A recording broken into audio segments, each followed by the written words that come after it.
the House. And you know, Honorable Speaker, it's true what you said, because the business of this House is the business of the people who have given us the greatest honor above very many other people to come and represent them in the National Assembly. And the issues you hear the Honorable Omboko raise are indeed pertinent issues in line with Article 201 of our Constitution on the cardinal place public participation should play in all our legislative processes and even decisions in the executive. Therefore, Honorable Speaker, I want to agree with the Honorable Omboko. It is true the public participation process in the budget-making process has been abused, grossly abused.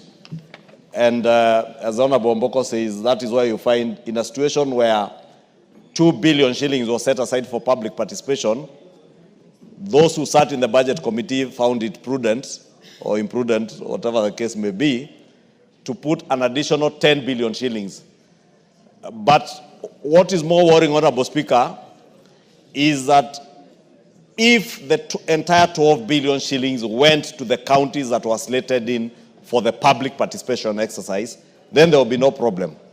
The problem has come because it is people who have vested interest in those committees where they sit in that then use that opportunity to put projects in their own constituencies and counties far from what was intended by the public participation, Honorable Speaker.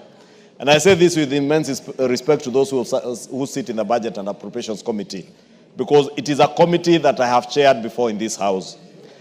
And the tradition that we had set right from the 11th Parliament, when the new Constitution came into being, is that money would be set aside for public participation, and over a period of 4 years, we would cover all counties in the country.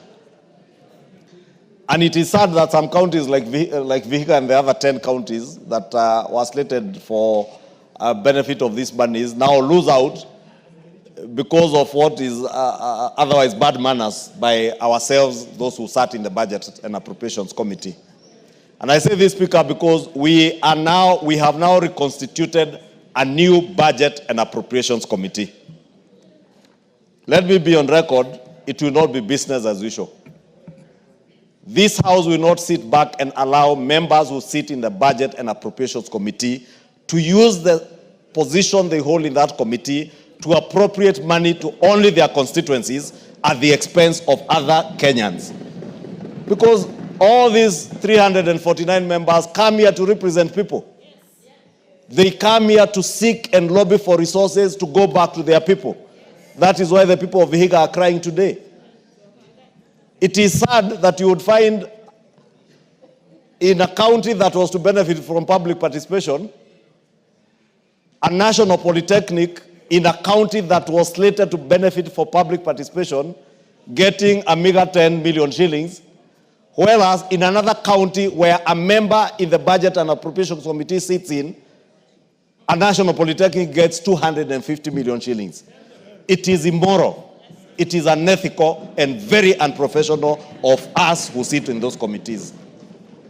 And I say it will not be business as usual because we have agreed as the House leadership, both in the majority and the minority party, that those who get the opportunity to sit in whichever committee you sit in that committee to ensure that there is equitable allocation and share of resources across the country. And we will make sure that that happens. I therefore wanted to urge the Honorable Omboko and the other members who are affected. I will engage with the National Treasury to ensure that those counties do not lose on account of the actions of the former Committee of Budget and Appropriations, so that within the next financial year, because they are now preparing the estimates for the next financial year, we factor in those counties that should have benefited this year and those that ought to benefit next year.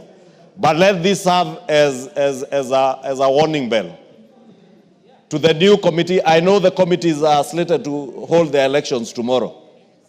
Whoever you elect in those committees, especially the Budget and Appropriations Committee, because it is one of the 18 committees whose mandate lapsed, and there are new members in that committee, An opportunity to serve in the Budget and Appropriations Committee of this House is not an opportunity to enrich yourself. It is not an opportunity to allocate resources to your constituency or your county or to those who you think are your friends above others. You must ensure, as members of that committee, there is equitable and fair distribution of resources, not just those in public participation. The reason why the Budget and Appropriations Committee has been elevated in our standing orders to be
a committee that's all of you to be on the lookout.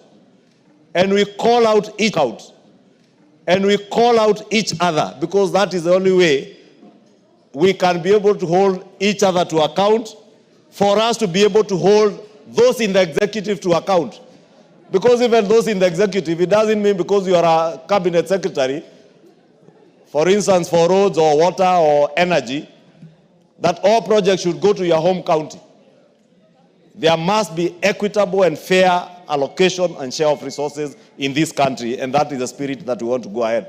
Therefore, let me assure Honorable Omboko Milemba, I will pick up that matter with the National Treasury to ensure that none of the counties lose out, but also to tell members of the Budget and Appropriation Committee, whichever leaders you elect when you go to elections tomorrow, I pray that you will do what is just, what is right, and what is accountable by your own standards and by our own standards as a House.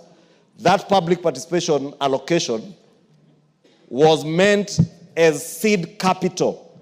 When you go out and listen to Kenyans, they tell you this National Polytechnic in this county has 20 or 10,000 students. They have hostels that accommodate only 1,000 students. You know, 2 billion shillings might not even be enough maybe to build hostels in that one particular institution.